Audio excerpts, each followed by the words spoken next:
Addressing the nation for the first time as president-elect, Joe Biden spoke to a divided America and appealed for unity. People of this nation have spoken. They've delivered us a clear victory. We've won with the most votes ever cast on a presidential ticket in the history of the nation. 74 million. He promised to be president for those who voted for him and for the more than 70 million who did not. It's time to put away the harsh rhetoric, lower the temperature, see each other again, listen to each other again. And to make progress, we have to stop treating our opponents as our enemies. They are not our enemies, they are Americans.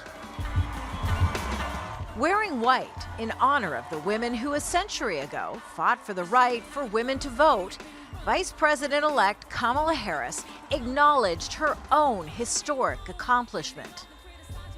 The very soul of America at stake, and the world watching, you ushered in a new day for America.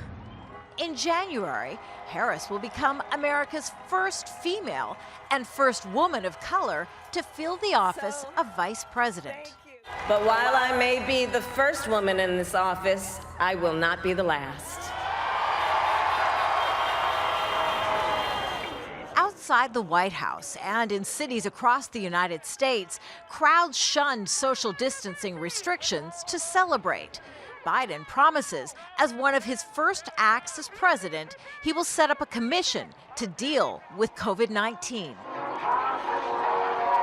But for now, Biden supporters packed the streets to mark the historical significance of the moment.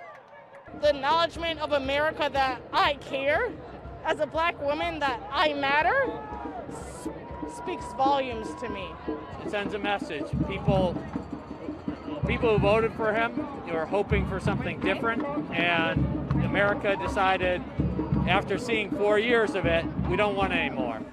World leaders have congratulated the president and vice president-elect. First, on Twitter, Canadian Prime Minister Justin Trudeau promised to take on the world's greatest challenges with Biden.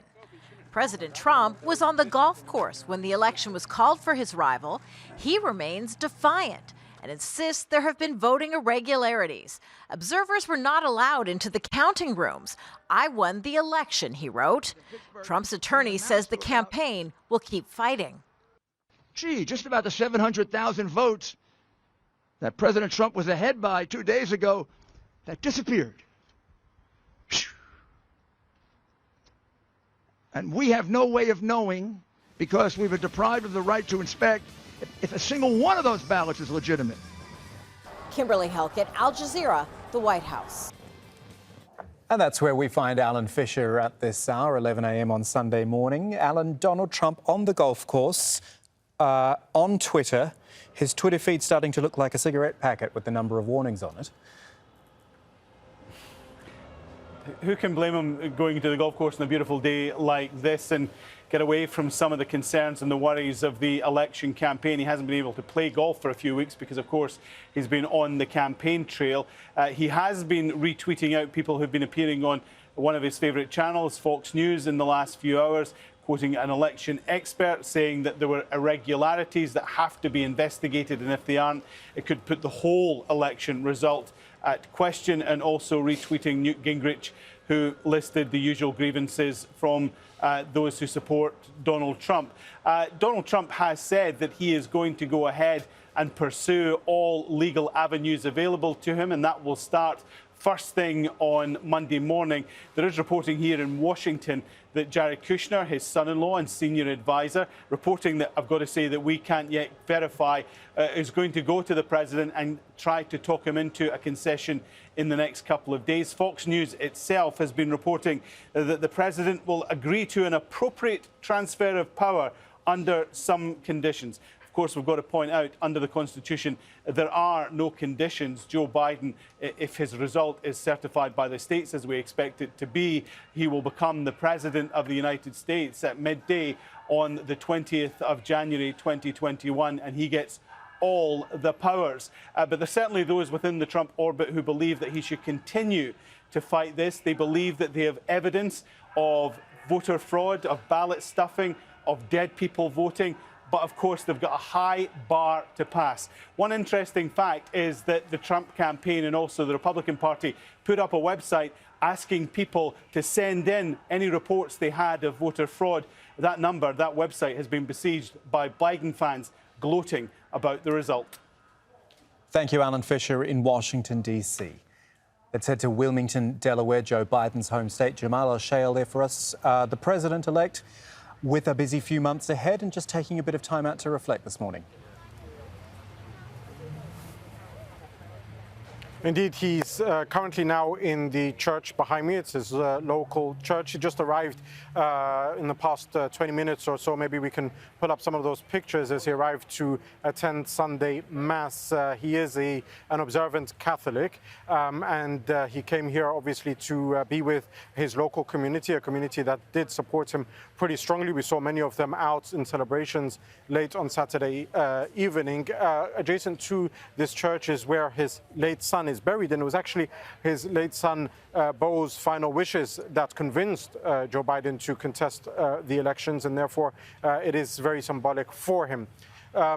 In terms of governance and his program moving forward, well, the transitional team has put on live their website, buildbackbetter.com, which will be outlining some of the policies that a Biden administration will want to implement and execute as soon as they take office in January of 2021. At the top of that agenda is trying to grapple with the COVID crisis, the pandemic, the virus that has been essentially rocking the country, both economically and from a health and safety perspective. More than 100,000 people a day contracting that virus over the past few days. He will be setting up and outlining this task force that will deal with it on Monday. Won't include any government officials because obviously he is yet to take office. However, it will give us an idea what kind of direction he chooses to take it in. It's most likely will be a different one from what Donald Trump has. Aside from that, there are other issues that he'll be looking to do straight away in terms of re-engaging with the World Health Organization. You'll remember that the United States withdrew from that under Trump a few weeks ago, signing up once again to the Paris Climate Treaty, as well as reversing that Muslim ban, which was very controversial under Donald Trump, which banned people coming from predominantly Muslim countries to the United States. So those are the main things that we're looking forward towards. Obviously, we'll be hearing more from that transitional team in the coming days. Thank you, Jamal El-Shale, with that update from Wilmington, Delaware. So let's talk about the peaceful transfer of power. Alan mentioned it before. It's a hallmark of American democracy, but President Trump's refusal to concede is raising fears he could undermine that transition. Trump's promising to launch legal challenges to the election results, and his campaign is demanding recounts. All of this could slow down Biden's transition plans, which can't move forward until the government's General Services Administration actually certifies the winner. But there are laws in place designed to limit the politicization of the transfer. And the Presidential Transition Act does give civil servants significant power for the transfer of data and expertise into the incoming administration. We'll hear from Tom Brooks now, the Dean and Professor of Law and Government at Durham Law School in the UK, who explained to us what the next few months will look like in the lead-up to a Biden administration. What's going to happen now is that Biden will be certified as a president-elect. Normally recounts can lead to some variation in the numbers, but nothing close to the many tens of thousands across multiple states that Trump would need. So the chance of Trump winning on recounts is nil, and the legal challenges amount to nothing at all. They've already been one court, I think in Wisconsin, already threw it out as just a matter of hearsay and guessing and no evidence or facts.